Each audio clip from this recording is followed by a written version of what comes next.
Boa noite, amados irmãos. A graça e a paz do Senhor Jesus. É uma alegria poder estarmos aqui para apresentarmos o louvor ao Senhor nosso Deus, que é digno de toda honra, de toda glória e de toda adoração. Mas antes de colocarmos diante do Senhor, diante do seu altar, a adoração, nós vamos ler um trecho da palavra de Deus que se encontra aí no Salmo de número 148. Eu quero ler o verso 13.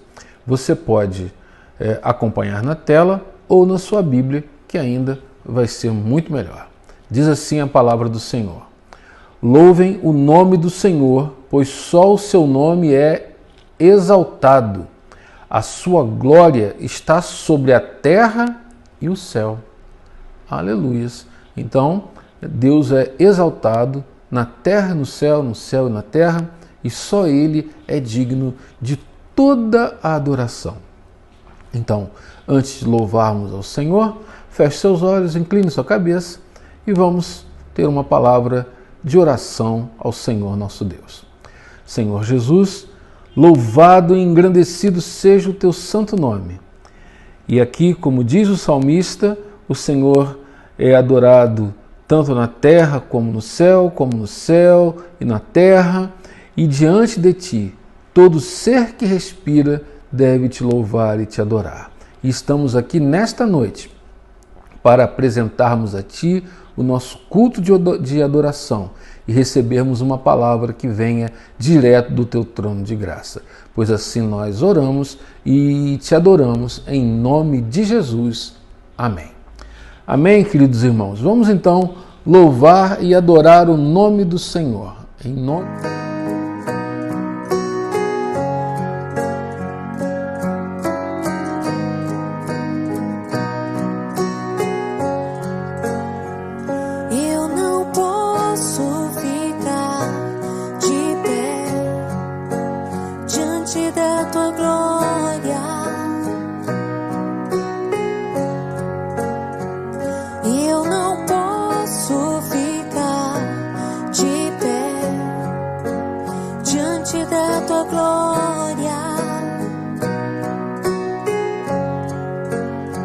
Sou teu templo, teu sacrifício, o teu altar vem queimar em mim. Sou teu templo, teu sacrifício, o teu altar vem queimar em mim.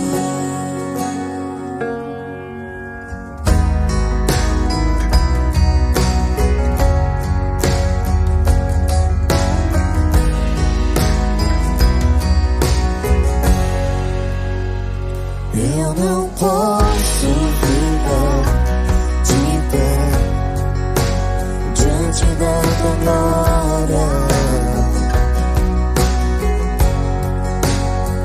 Eu não posso ficar de pé diante da tua glória. Eu sou teu templo, teu sacrifício, o teu altar vem queimar. Vem. Sou teu templo, teu sacrifício, o teu altar vem queimar em mim. Caia fogo do céu, queima este altar.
Israel e que eu sou teu servo e que segundo a tua palavra fiz todas essas coisas.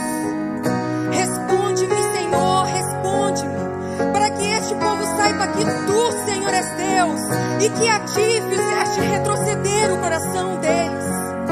Então caiu o fogo do Senhor, caiu o fogo dos céus e consumiu o holocausto. O que vendo todo o povo caíram sobre os seus rostos e disseram: só o Senhor é Deus, só o Senhor é Deus.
Deus em Israel. Oh, oh.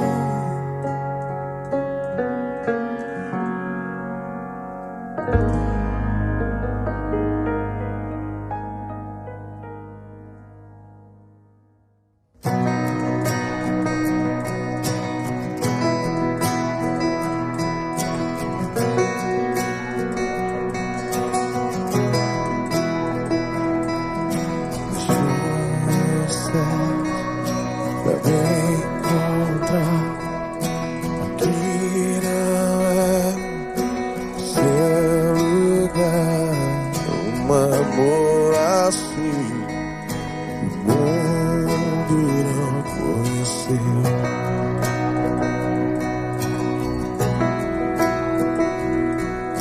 Naquela cruz se entregou o teu perdão, me alcançou. Um amor assim o mundo não conheceu.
de adoração seja sempre exaltado. Jesus, Filho de Deus, deixou a sua glória, morreu em meu lugar. Jesus, Filho de Deus, tu és Jesus, Filho de Deus, tu és Jesus, Filho de Deus.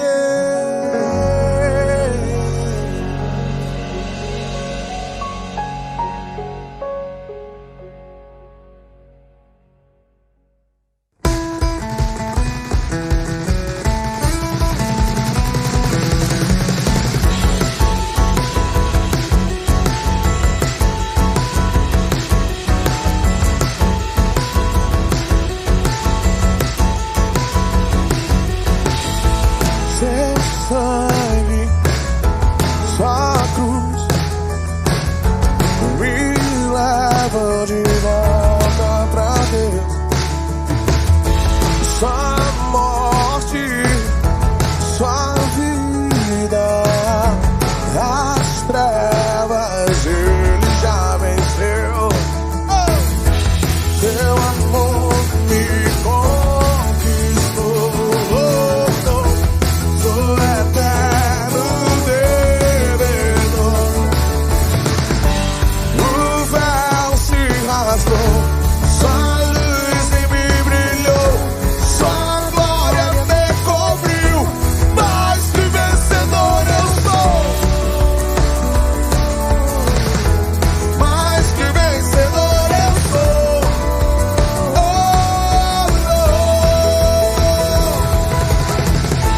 Sei que na sala do trono está, eu quero ir pra lá, ter novo e vivo caminho.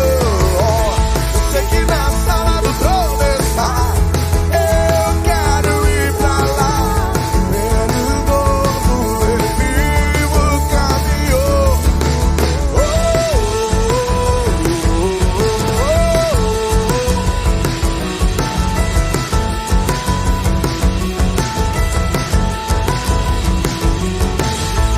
Seu sangue, sua cruz me levam de volta pra Deus. Sua morte, sua vida, as trevas ele já venceu, venceu. Seu amor me conquistou.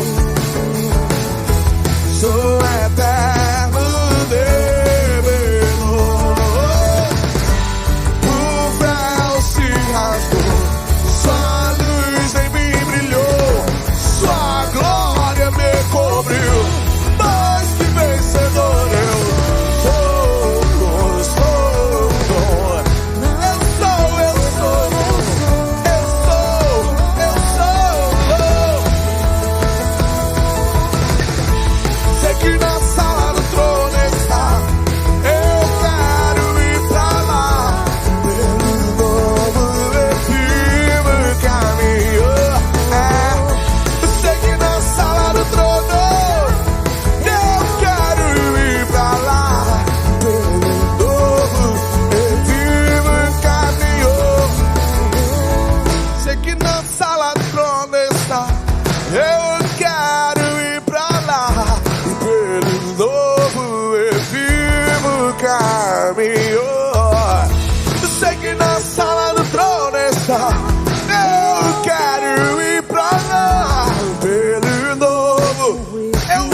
Tua fidelidade, Senhor, vai mais fundo que os mares. Tua fidelidade, Senhor, vai mais alto do que o céu. Tenho que perder os filhos, fez mulher. Não posso e não vou perder tua fidelidade. Tua fidelidade, Senhor, vai mais fundo que os mares.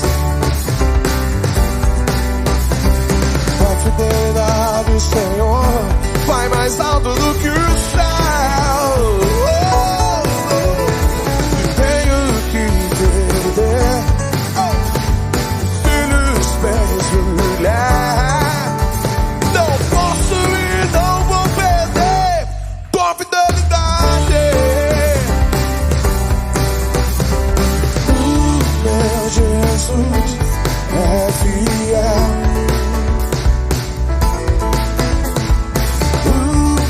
Jesus é fiel.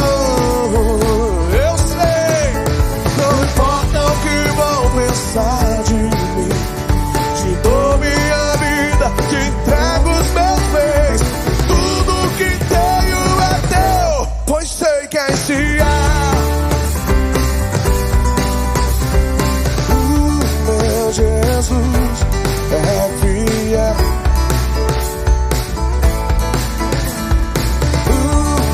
Jesus é fiel. Oh, oh. Não importa o que vão pensar de mim. Te dou minha vida, te entrego os meus bens. Tudo que tenho é teu, pois sei que és fiel.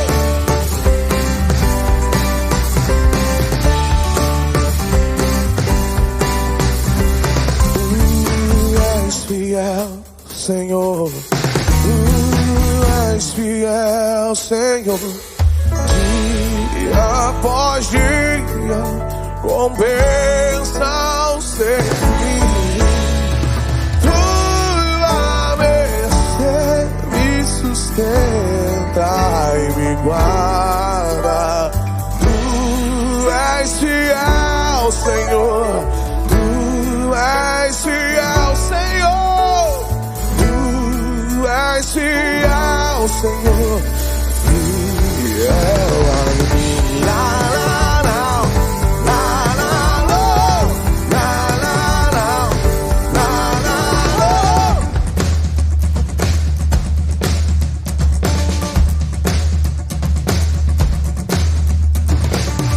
la, la, oh,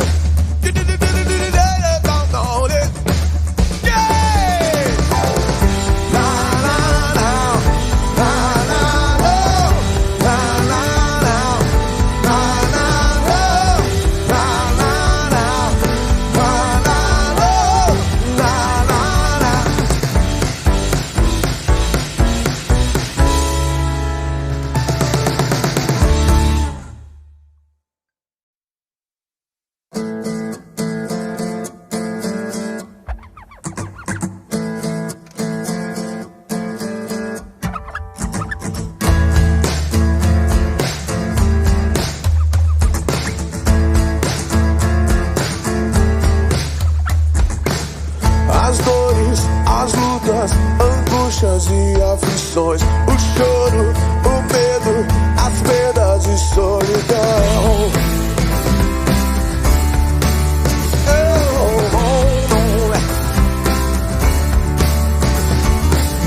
As dores, as lutas, angústias e aflições, o choro, o medo, as perdas e solidão. Somos entregues à morte todo dia por amor a ti. Somos a geração que se levanta e nunca vai desistir. Agindo Deus, quem impedirá? Agindo Deus, quem impedirá? Agindo Deus, quem impedirá?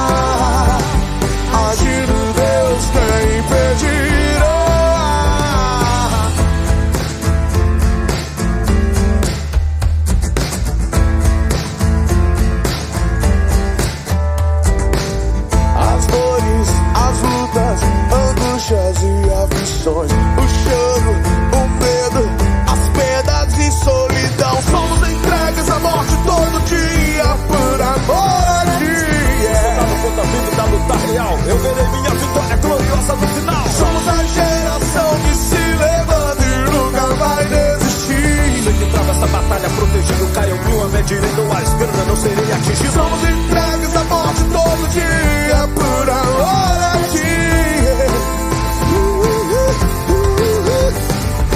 Somos a geração que se levanta e nunca vai desistir. A minha estratégia contra o mal e a palavra minha espada para desfazer o caos. Sou guerreiro, mano, quero fuzileiro de Agindo Deus, quem impedirá?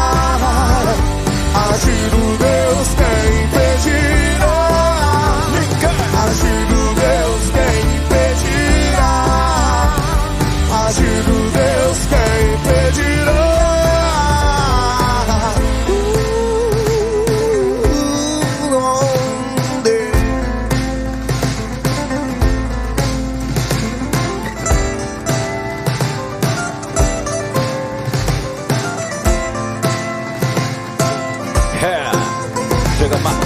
Já me vesti de capacete e armadura, cinge meus lombos com a verdade.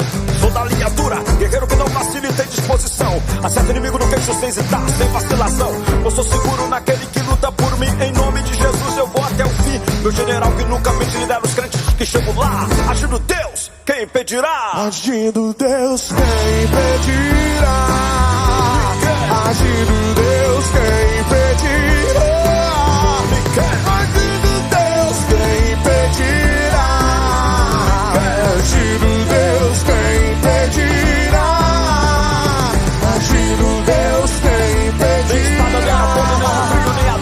Agindo Deus, De poder esse tempo, lei do confio. agindo Deus, quem impedirá? Quando quem não sou dado aos malditos. Vencedor em Cristo Jesus. Ninguém. Que maravilha, né? Podermos louvar ao Senhor, né? Que bênção é termos essa oportunidade de exaltarmos o seu nome. E nós vamos continuar adorando a Deus, só que agora vamos adorá-lo com os nossos dízimos e com as nossas ofertas. E eu gostaria também de ler um texto bíblico a esse respeito. E gostaria que você abrisse a sua Bíblia no livro de Provérbios, no capítulo 3, eu vou ler o verso 9. E você pode ler aí na sua Bíblia, como eu falei, é melhor ler na Bíblia, né? Pegar na Bíblia. Ou pode acompanhar aí na tela também, se você não tiver uma Bíblia a seu alcance. Diz assim a palavra do Senhor: honra ao Senhor com os teus bens. Olha só, honra ao Senhor com os teus bens e com a primeira parte de todos os teus ganhos. Ou seja, tudo aquilo que o Senhor, seu Deus, te dá, eu tiro a primeira parte e entrego ao Senhor. É o que a Bíblia nos orienta. É o que nós chamamos de dízimo, a 10ª parte dos nossos ganhos. Você também, além do seu dízimo, você pode dar a sua oferta, que é outra coisa, que é bênção também. Nós devemos trazer à casa do Senhor os nossos dízimos e as nossas ofertas. A Bíblia nos exorta que nós não devemos roubar a Deus. Ela chama isso de roubo. E em que sentido a Bíblia diz isso? O roubo, na verdade, é quando você está roubando de você mesmo a oportunidade de participar dessa concessão, desse meio de graça, desta graça, né, que é a graça de dar, que é a graça de ofertar. Então, se você quer participar dessa graça, se você não quer ser roubado desta alegria, você pode entregar os seus dízimos e as suas ofertas diretamente à nossa irmã Lúcia, que é até melhor, até preferencialmente nós gostaríamos que fosse assim. Mas se não for possível, você pode fazer um depósito nesta conta aí, que está aparecendo aí, que é a conta da Igreja Presbiteriana Shalom. Amém? Então vamos orar ao Senhor agradecendo por todos os ganhos que Ele nos tem dado e pela bênção de participarmos deste momento. Senhor nosso Deus e nosso Pai amado, louvado e engrandecido seja o Teu santo nome. Te agradecemos por tudo que o Senhor nos tem dado e agora entregamos nas Tuas mãos, ó Pai, como uma forma de honrar ao Senhor com os nossos bens e com os nossos primeiros ganhos, aquilo que o Senhor nos tem dado. Por isso, devolvemos a Ti uma 10ª parte daquilo que o Senhor nos tem dado. E Te louvamos e Te agradecemos por esse privilégio e pelo socorro que o Senhor nos tem prestado a cada dia. Oramos assim, em nome de Jesus. Aleluias. Amém. Amém. Você pode dar um glória a Deus. Agora, além dessa grande bênção que o Senhor nos dá, também temos a grande bênção de podermos ouvir a palavra de Deus. Eu gostaria que você abrisse agora aí a sua Bíblia em Atos, no capítulo 7. Como eu falei, nós vamos passar um bom tempo aqui, porque esse texto é muito rico. E hoje eu quero voltar ao verso 1 e ao verso 2 somente. Eu gostaria que você abrisse aí ou acompanhasse na tela, como eu disse, ler na palavra do Senhor é sempre melhor. E acompanhasse aí a leitura do verso 1 e do verso 2. Diz assim a palavra do Senhor. E disse o sumo sacerdote: porventura é isto assim? Lembra? A acusação que os judeus alexandrinos, os sirineus, os da Cilícia e os da Ásia fizeram contra Estevão com uma falsa testemunha. E aí é franqueada a palavra a Estevão, Filipe não, a Estevão. Ele disse: homens, irmãos e pais, ouvi, o Deus da glória apareceu a nosso pai Abraão, estando na Mesopotâmia, antes de habitar em Harã. Então veja só, foi franqueada essa palavra a Estevão. E Estevão, ele vai aqui continuar, e nós vamos continuar analisando essa defesa tão espetacular da fé que foi feita através de Estevão, esse homem de Deus, esse homem que teve um compromisso com o Senhor de falar a verdade àquelas pessoas. Mas antes vamos orar ao Senhor nosso Deus. Senhor, muito obrigado pelo testemunho da Tua palavra, em especial pelo testemunho de Estevão. E pedimos agora, em nome de Jesus, que o Senhor ministre ao nosso coração, para louvor da Tua glória. Pedimos assim, Senhor, para que essa palavra possa penetrar dentro do nosso coração e trazer cura e trazer a verdadeira visão daquilo que o Teu Espírito está nos dizendo nesse texto. Pois assim nós oramos em nome de Jesus. Aleluias. Amém. Como você pode ver agora aí nessa imagem, Estevão estava em pé diante de 71 pessoas. E você pode ver aí que à frente dele estava o sumo sacerdote, esse que pergunta a Estevão: é isto assim? E Estevão, ele passa a responder. E uma coisa que eu quero deixar claro para você aqui, meu irmão, minha irmã, é que nós não estamos considerando a questão do interesse meramente histórico daquilo que Estevão fala. Nós estamos considerando essa grande defesa que Estevão fez. Agora, por quê? Porque é o primeiro registro extenso de uma exposição do Evangelho cristão, feito por um dos primeiros líderes da igreja cristã e que põe diante de nós a essência da mensagem cristã. Então, nós estamos interessados em expor a essência da fé. E nós vamos ver que a essência da fé é essa.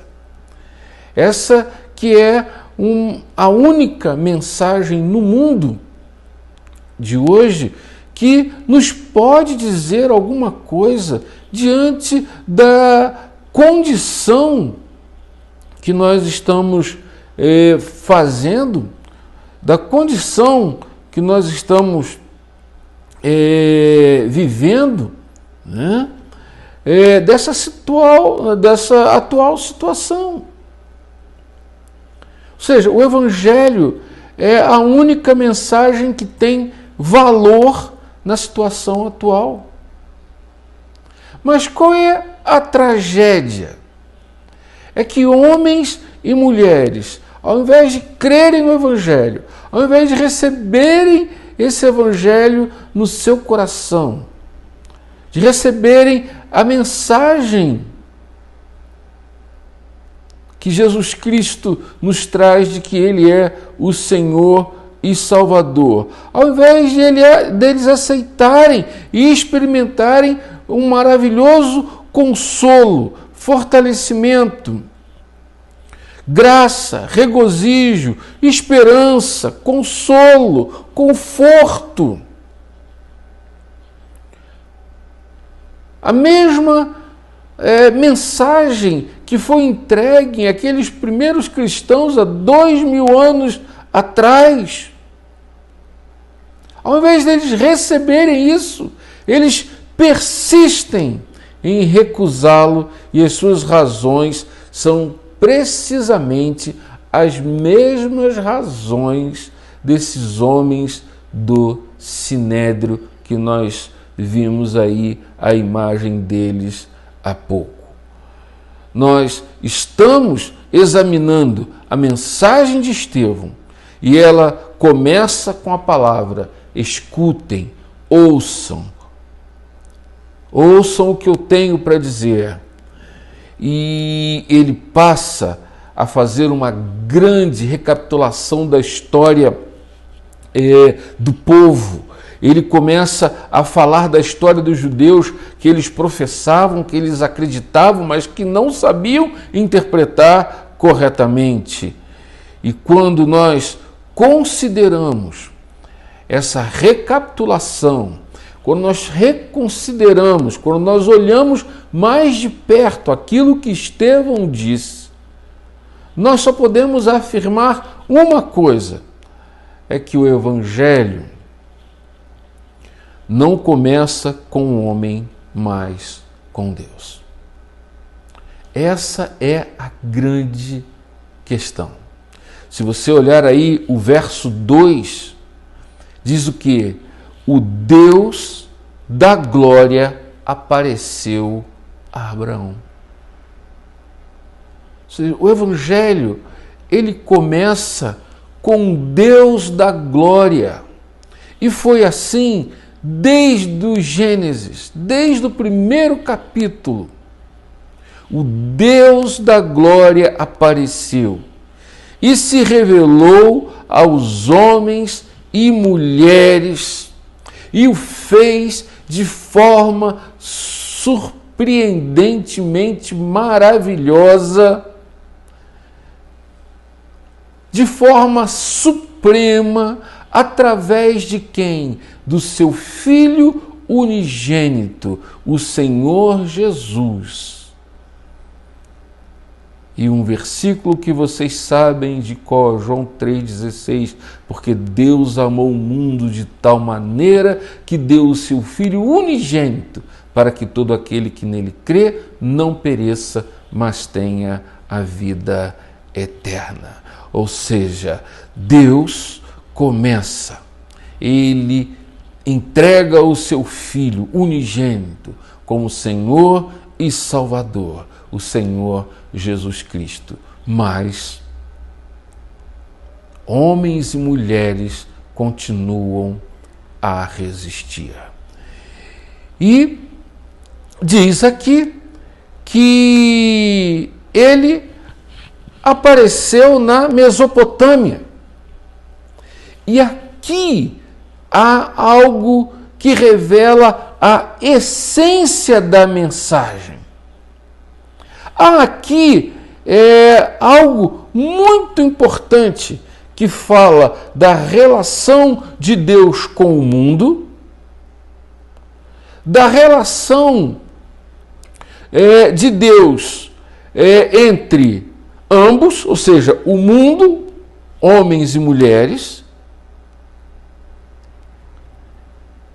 de forma que aqui, de novo, está um assunto que, infelizmente, é entendido de forma muito errada por homens e mulheres. Muitos dizem, né, por que isso? Questionam. E aí você tem que se perguntar, por que foi que Estevão escolheu Abraão para começar? Por que Estevão menciona Abraão e a Mesopotâmia?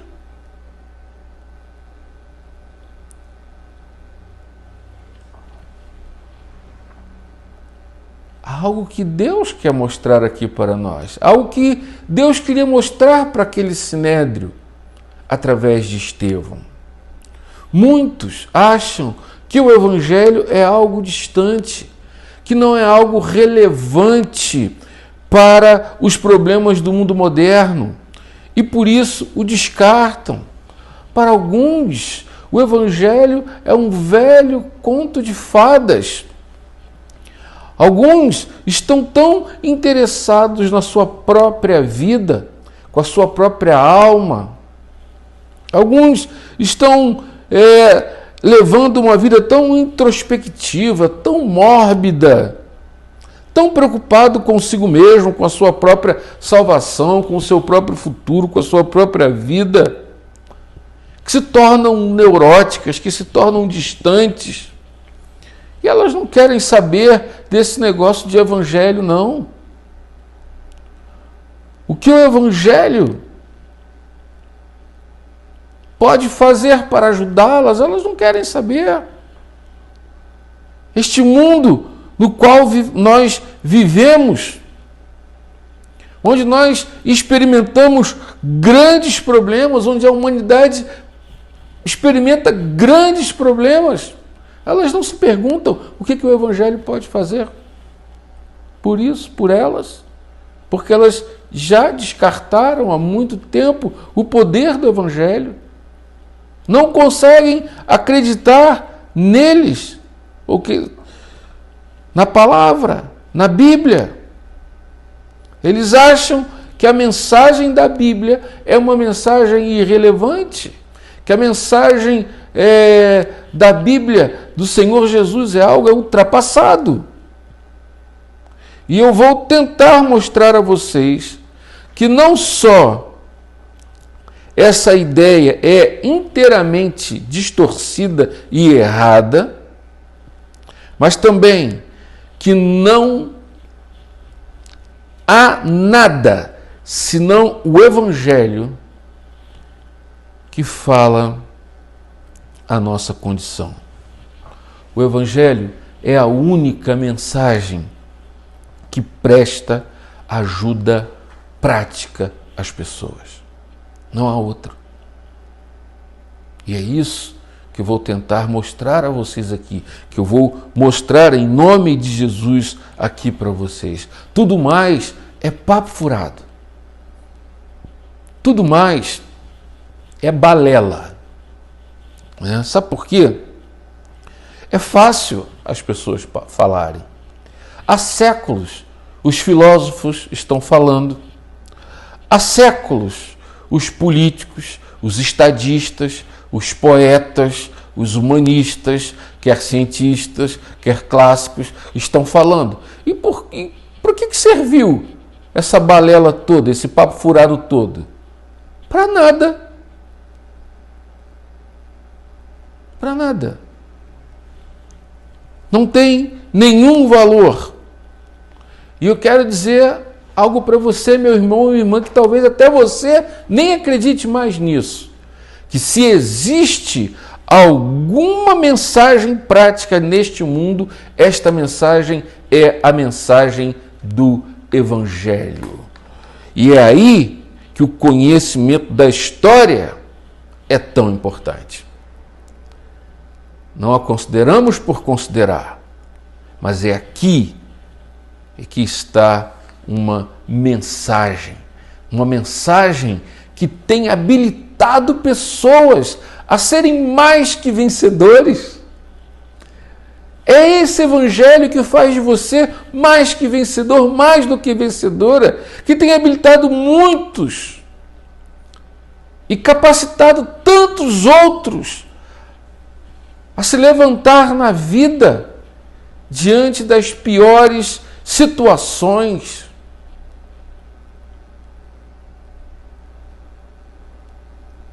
E é isso que vai ajudar a família do presbítero Liés, que perdeu o seu amado num desastre aéreo em Roraima. É isso que vai ajudar a nossa irmã Sheila e toda a sua família a se recuperar desse trauma da perda do seu Severino. Porque o Evangelho nos capacita a nos levantarmos para a vida diante das piores situações e a levar como vencida todas as coisas de forma triunfal. É isso que foi registrado acerca dos cristãos autênticos, que nós lemos aqui em Atos. Digo autênticos porque tem muito crente do Paraguai por aí, né? Muito falsi. E eu olho para esse texto aqui, olho para o que a palavra de Deus nos diz em Atos, nos Evangelhos, na Bíblia, homens como os profetas, como os apóstolos, como os diáconos. Olho e digo que essas foram as únicas pessoas que realmente viveram e as únicas pessoas que souberam morrer como souberam viver. Não há nenhuma outra coisa. Todas as outras coisas estão indo à bancarrota. O Deus da glória, Abraão, na Mesopotâmia, e é aqui que nós temos que nos ater o que Estevão quis dizer com isso. Em que consiste essa mensagem que Estevão quis passar? E aí eu faço de novo a pergunta que fiz anteriormente. Por que vocês acham que o Estevão começou por Abraão, quando este se encontrava na Mesopotâmia? Por quê? O que se pode dizer disso? E aqui nós estamos diante de uma doutrina muito importante na Bíblia e na teologia, que é o quê? O pecado original. Estevão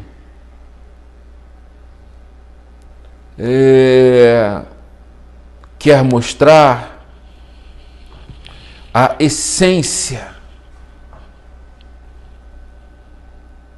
daquilo que estava presente em Abraão quando ele ainda estava em Ur dos Caldeus. e como acontecia com todo o povo de lá, que eram pagãos, que eram adoradores de ídolos.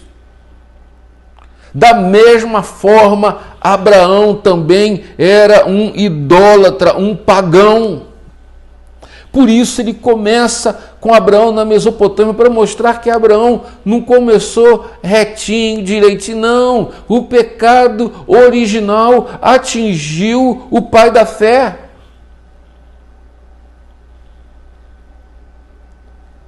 Ele era um adorador da lua.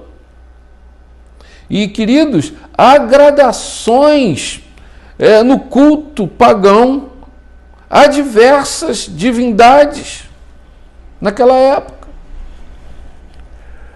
Uns adoravam o Deus do amor, outros adoravam o Deus da guerra, outros adoravam o Deus do sexo. Haviam as sacerdotisas cultuais que eram prostitutas, porque elas acreditavam que o sexo era uma forma de adorar a Deus.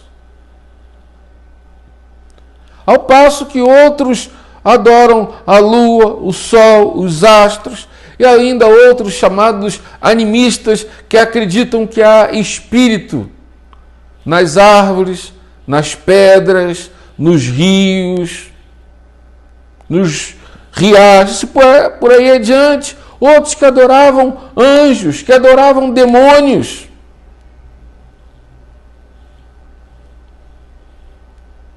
Sim. E aí, ele mostra esse princípio, né? Essa essência do pecado original sobre todos. E ele fala para aqueles homens que se julgavam muito santos, muito santinhos, puritanos, neopuritanos, como hoje tem, né? Gente que acha que não peca.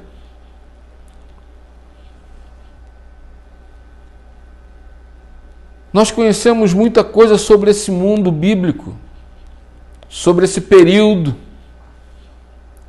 A Bíblia, ela fala, nós lemos que um homem chamado Caim, por inveja, vai lá e mata o seu irmão. Está em Gênesis, capítulo 4, verso 8. Na primeira epístola de João, capítulo 3, verso 12, diz que Caim era do maligno.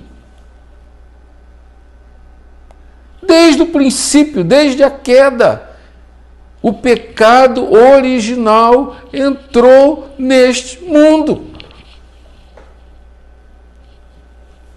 Nós conhecemos muitas coisas, muitas. Em Gênesis, nos mostra que Caim teve uma inveja que o leva ao homicídio.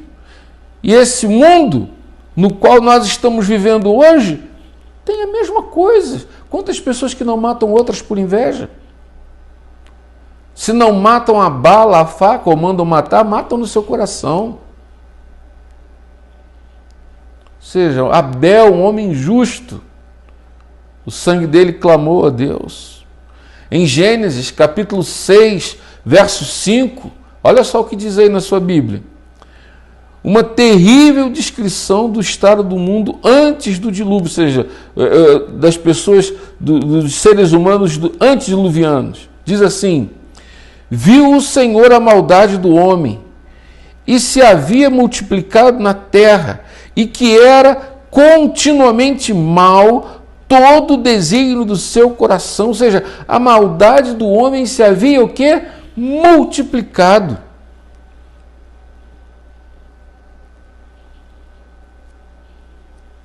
E o mundo ainda é do mesmo jeito, não é, queridos? Eu estava assistindo uma reportagem de um sujeito no interior da Bahia, que matou um velhinho de 79 anos.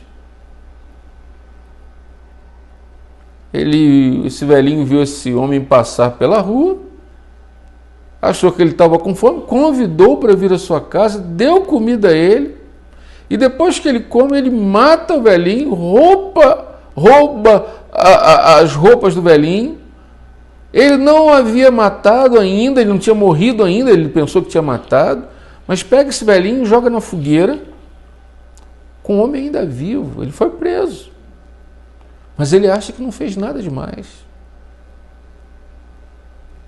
O mundo continua do mesmo jeito, do mesmo jeito. O mundo antigo fala sobre Sodoma e Gomorra. Sodoma e Gomorra é sinônimo de torpeza, de prostituição, de lesbianismo, de homossexualismo,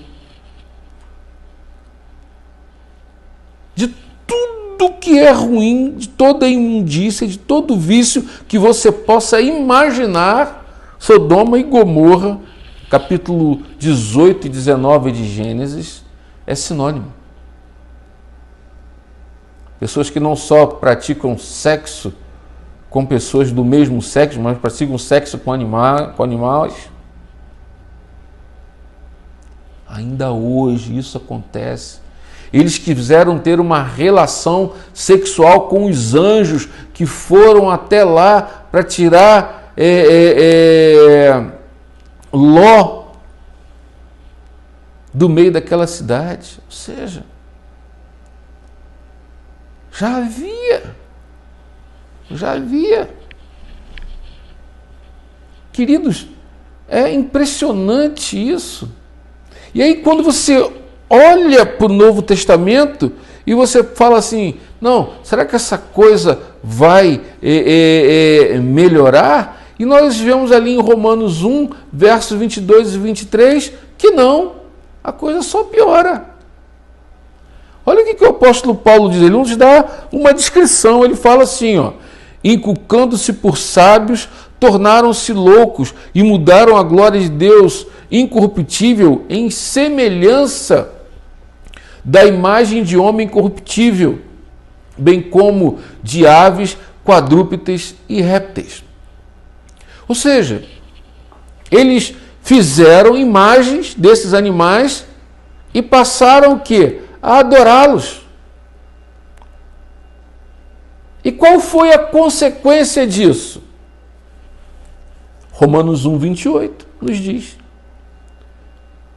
que como eles não se importaram de ter o conhecimento de Deus, assim Deus os entregou. Ah, vocês querem? Então eu vou entregar vocês a um sentimento perverso. Vou entregar vocês para fazerem coisas que não convém. É o que diz lá em Romanos 1, 28. Você vai ver aí na tela. Tiveram uma mente reprovada. Nós temos aqui uma descrição do mundo em muitos períodos. Em muitos períodos da sua história. E é uma descrição fiel do mundo atual.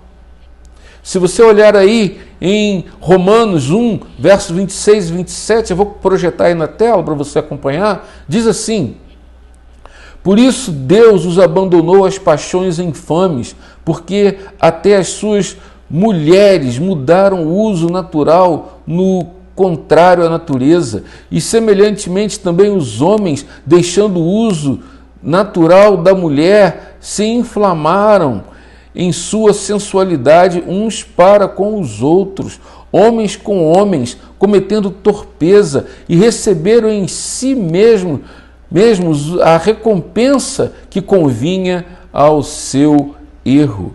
E a descrição continua. Olha o que Paulo diz aí, verso 29 até o verso 32 do capítulo 1.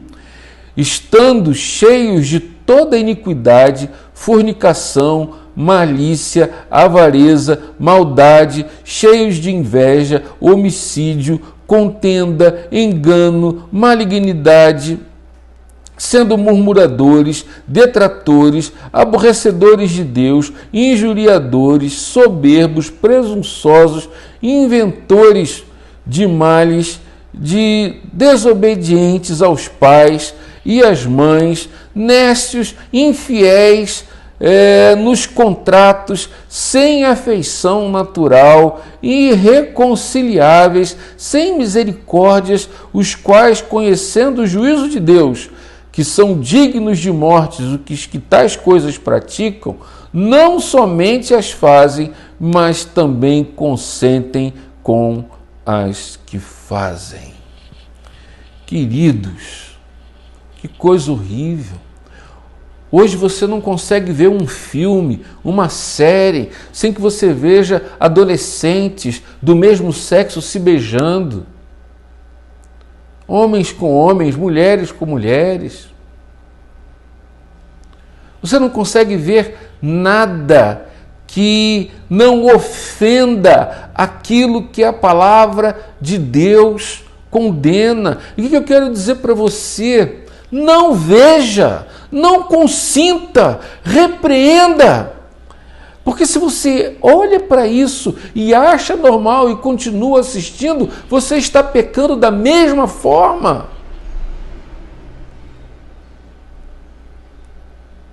Ah, eu não faço, eu não pratico.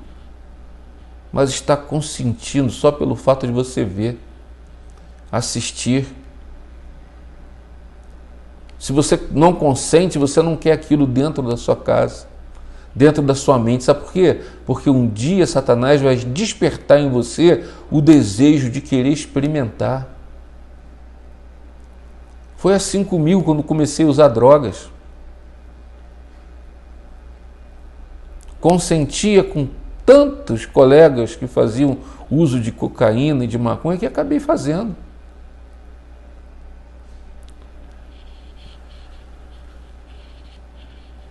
Olha, queridos, esta é a condição do mundo sem Cristo. E é por isso que eu prego nesse mundo. É por isso que eu sou um pregador neste mundo perdido. Porque essa é a condição da grande cidade de São Paulo. Essa é a condição da grande cidade do Rio de Janeiro.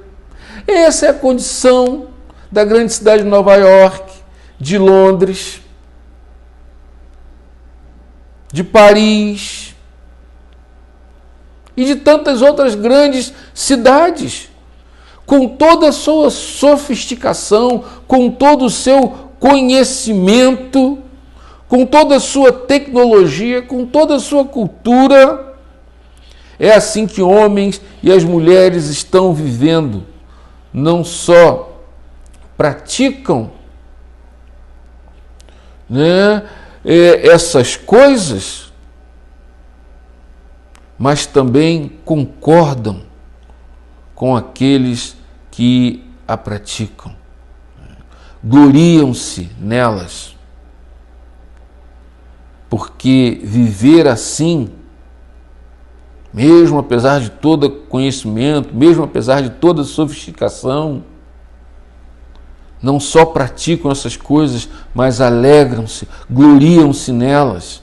Isto é, para elas, viver dessa forma é que é a maneira correta, é a maneira positiva. É nisso, você está com tudo quando faz isso. Se alegram nelas. Isso é a forma de vida dessas pessoas. Esse era o paganismo da Mesopotâmia, a adoração de ídolos. E é isso que nós encontramos hoje. Os homens e as mulheres continuam adorando ídolos. Só para os irmãos terem uma ideia, os indianos, eles adoram 36 milhões de ídolos, de divindades. Pouco? É muito. Adoram-se uns aos outros, adoram o seu país, adoram suas casas, seus filhos, adoram o dinheiro, mamon, como está registrado lá registrado em Mateus 6,24 e Lucas 16,13, não podeis servir a dois senhores. Ou você vai servir a Deus ou vai servir a mamon, o dinheiro. Outros adoram os seus filhos, colocam os seus filhos na frente de Deus. Não foi o que Abraão fez. depois que teve uma experiência real com Deus. E é por isso que muitas vezes você é aprovado nessa área da sua vida. Porque Deus quer trazer a sua verdadeira adoração para Ele. Você não tem que adorar filho, você não tem que adorar dinheiro. É a isso que eles chegam, esta geração que rejeita o Evangelho, que considera o Evangelho um ultraje. Todos eles têm religião, mas esses são os seus deuses. É paganismo, é Abraão na Mesopotâmia.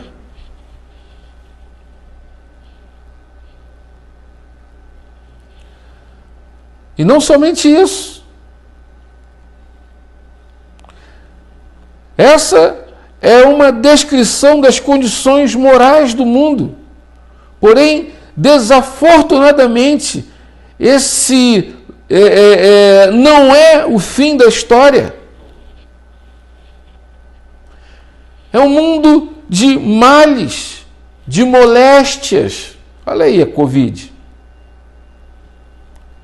É um mundo de dores e pesadelos. É um mundo de calamidades, de desastres.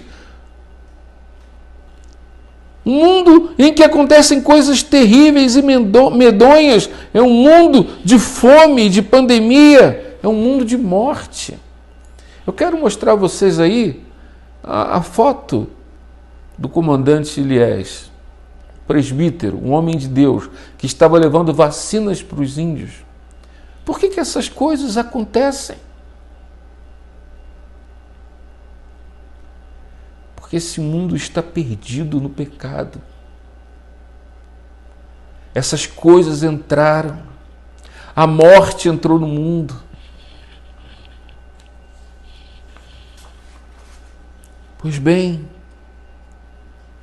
essa é uma descrição acurada do mundo dos homens. Abraão na Mesopotâmia. O mundo está assim, vivendo esse tipo de vida. Era assim e continua sendo agora. E devido a estarmos num mundo como esse, cabe nos perguntar: será que nós podemos fazer alguma coisa a respeito? Haveria alguma esperança? Haveria alguma consolação? Haveria algum meio de tratarmos isso? Eu estou aqui para dizer a você, como já tenho dito anteriormente, que só o Evangelho realmente encara este problema e lhe dá o tratamento necessário. John Wesley, uma vez, no momento de oração, um grande pregador da palavra, metodista, ele disse: Senhor, dá-me 100 homens que nada temam, senão o Evangelho, senão a Deus, e eu, em teu nome, transformarei esse mundo. É mais ou menos assim. Eu vou procurar essa frase na internet e vou colocar aqui para você ver. Mas esse é o caminho. Agora, com o fim de mostrar para vocês e para todos aqueles que estão me ouvindo, como o Evangelho trata do estado do mundo, nós temos que fazer algumas perguntas. A primeira é: por que o mundo está como está? Essa é a primeira pergunta. Por que o mundo está como está? A segunda pergunta: por que as coisas eram como eram com Abraão na Mesopotâmia? Então nós temos aqui duas perguntas. E eu quero dizer que nós só temos duas respostas: a resposta não bíblica e a resposta bíblica. Eu vou fazer questão de projetar textualmente essa resposta do mundo para que vocês tenham noção, não percam nada, porque isso aqui é muito importante. Porque certamente vocês já ouviram essa resposta, porque a primeira, com certeza, né, nós já ouvimos, a resposta do homem natural a tudo isso. Porque se vocês pedirem a eles a resposta de por que tudo está assim, eles vão usar a doutrina, a declaração, né, da evolução e do desenvolvimento dos seres humanos. Então é a doutrina deles, a doutrina da evolução, a doutrina do desenvolvimento humano. O que nos é dito é que o mundo todo é um acidente, que não existe mente por trás dele, nenhuma razão, que as coisas simplesmente aconteceram do jeito que aconteceram. O cosmos veio a existir por acaso. Mas existe uma espécie de força, um poder, um princípio que, por assim dizer, impulsiona progressivamente tudo e produziu os seres humanos, os quais vão ficando cada vez melhores e maiores, indo além de tudo quanto existe na natureza inanimada e no mundo animal.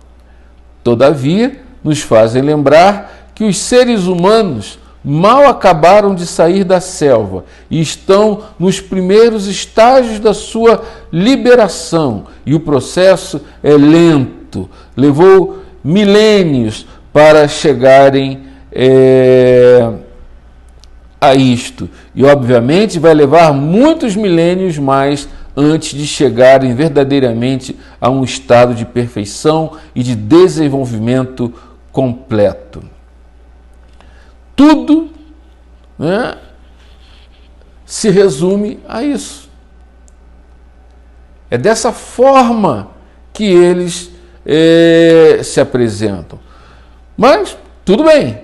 E aí, nós perguntamos, se é o caso sobre a humanidade, o que nós vamos dizer das outras coisas que acontecem no mundo? O sofrimento, as doenças e as calamidades. O que nós vamos falar sobre isso? O que eles podem dizer sobre isso? A réplica é que não há resposta para isso. Ele diz, não tem uma resposta para isso. Não tem uma forma de nós respondermos. É tudo uma questão de acidente e acaso. Queridos, eu quero dizer a vocês que isso não é uma caricatura feita por mim, não é. Eu não estou sendo injusto ao afirmar essas coisas. É realmente isso que, em geral, as pessoas pensam. Em geral, é isso que elas estão pensando. Tanto os humanistas científicos como os humanistas clássicos não têm mais nada a dizer. Eles dizem que não há resposta, que não é possível discernir, que não tem um propósito, que nenhuma história realmente pode nos trazer algum tipo de conforto ou consolo. As coisas simplesmente acontecem. E que nós não sabemos nem de onde viemos, nem para onde nós vamos. Alguns dizem que nós viemos do macaco, né? Então nós estamos no mundo que não entendemos e temos que fazer o melhor que pudermos enquanto estivermos aqui. Essa é a fala filosófica humanista. Você não deve profetizar nada, você não deve prometer nada, você não deve dizer coisa alguma, porque de repente uma coisa pode ir para cima ou pode ir para baixo. Ninguém sabe. Não há conforto, não há consolação. Este é o único mundo, é a única resposta que essas pessoas dizem. Elas dizem: a morte é o fim. E essas pessoas, apesar de dizerem isso, elas não têm nenhuma prova que dê suporte às suas asserções. Porém, elas insistem em que estão certas. E esta é a falência do homem face ao seu próprio problema no mundo que ignora a revelação das Escrituras. Bom, e qual seria a segunda resposta? A segunda resposta, com certeza, é a revelação bíblica. E eu gostaria de colocá-la aqui também na tela. É a segunda grande resposta ao problema de por que as coisas estão como eu tentei descrevê-las. E a resposta da Bíblia é que nem sempre as coisas foram como elas são hoje, mas que o mundo foi feito perfeito. E foi feito perfeito por quem? Por Deus. Essa ideia não nos diz que o mundo está saindo gradativamente de um lodo primitivo para a civilização moderna. Aqui está um ensino que nos mostra exatamente o oposto, que o mundo degenerou do seu estado original perfeito, que o mundo saiu daquilo que Deus tinha feito, porque a Bíblia diz que viu Deus o que tinha feito e era tudo muito bom. Não havia imperfeição, não havia dificuldades, não havia problemas, não havia enfermidades, não havia pandemias, não havia morte, quando tudo saiu das mãos de Deus. Ou seja, quando Deus fez tudo, ele viu que era muito bom, era um paraíso, era perfeição. Então, por que será que as coisas estão como estão agora? A Bíblia dá a sua resposta, ela tem sua resposta. Ela nos diz que houve uma rebelião nos lugares angélicos, que um espírito angélico extraordinário, brilhante em seu orgulho, rebelou-se contra Deus. A Bíblia chama esse espírito de diabo e nos narra que quando ele caiu, muitos anjos caíram com ele. Esse espírito angélico agora é o grande antagonista de Deus. Ele odeia Deus com todas as suas forças. E ele veio à criação perfeita de Deus e tentou os seres mais elevados ali existentes, que eram homem e mulher. E Eva foi a primeira a ser tentada pelo diabo e levou Adão a concordar com ela.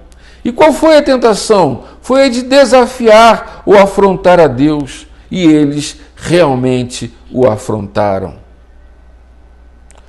Adão e Eva deram ouvidos ao diabo, rebelaram-se, pecaram contra Deus. E ao fazerem isso, o pecado entrou no mundo. E é por isso que as coisas estão desse jeito. É por isso que as coisas estão assim. Essa é a explicação bíblica da razão do porquê as coisas estão como estão. E concluindo, como disse, o conteúdo desse capítulo é muito profundo e eu não pretendo ignorá-lo. Por isso eu vou parar aqui, mas eu preciso concluir o que disse até aqui. Primeiro, nós precisamos ter uma visão bíblica de por que as coisas estão como estão. Estão como estão por causa do pecado. porque o homem pecou. E não tem nada melhorando, está tudo piorando. Não está saindo do lodo para a modernidade, não. Saiu da perfeição e caminha para a lama cada vez pior. Você tem que entender isso.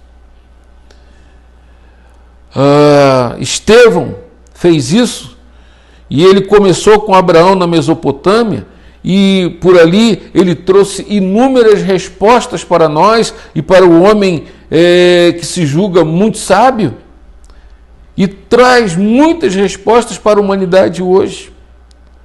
Aqui está, de fato, a primeira declaração do Evangelho. E eu digo de novo, me arriscando a ser mal compreendido, mal entendido pelos irmãos, que o Evangelho, ele não começa pela declaração, venha Jesus. Não, ele não começa por aí. Ele não começa pela declaração, venha este amigo que está pronto a recebê-lo, que está de braços abertos para te receber. Vocês sabem porque que as pessoas não aceitam essa mensagem que nós pregamos? Venha Jesus, Ele é um grande amigo, Ele está pronto para te receber.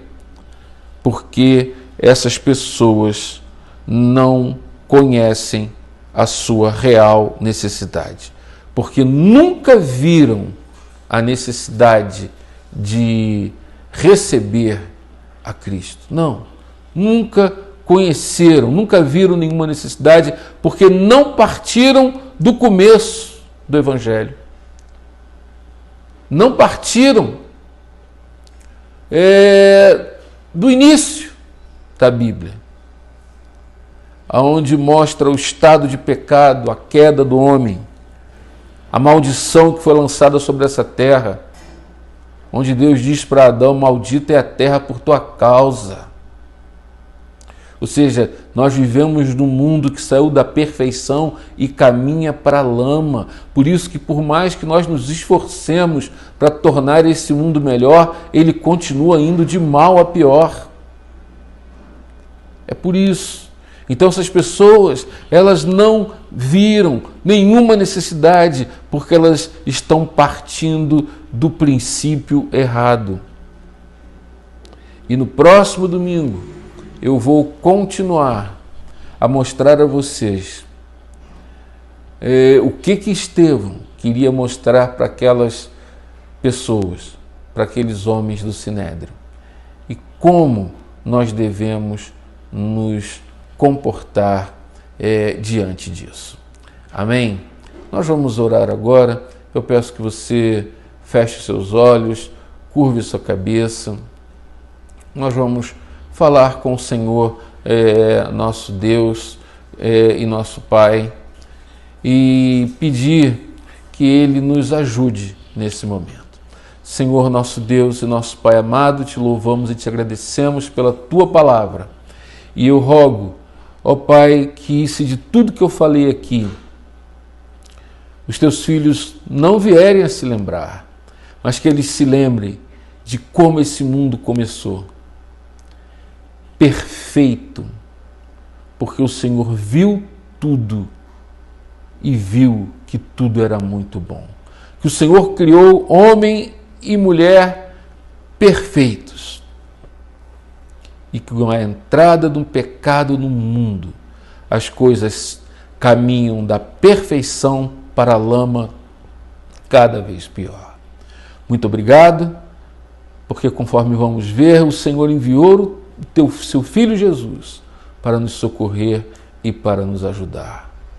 Eu peço a Deus que o Senhor abra os olhos, abra os nossos olhos, os olhos daqueles que assistirem, que receberem esta mensagem, para louvor da Tua glória, em nome de Jesus. Amém. E que a graça do Senhor Jesus, o amor de Deus, nosso eterno Pai, esteja sobre a sua vida e a vida de todos aqueles que professam a fé em Jesus Cristo. que o amor dele, que a graça do Senhor e o consolo do Espírito Santo nos envolva desde agora e para todo sempre. Maranata! Ora vem, Senhor Jesus.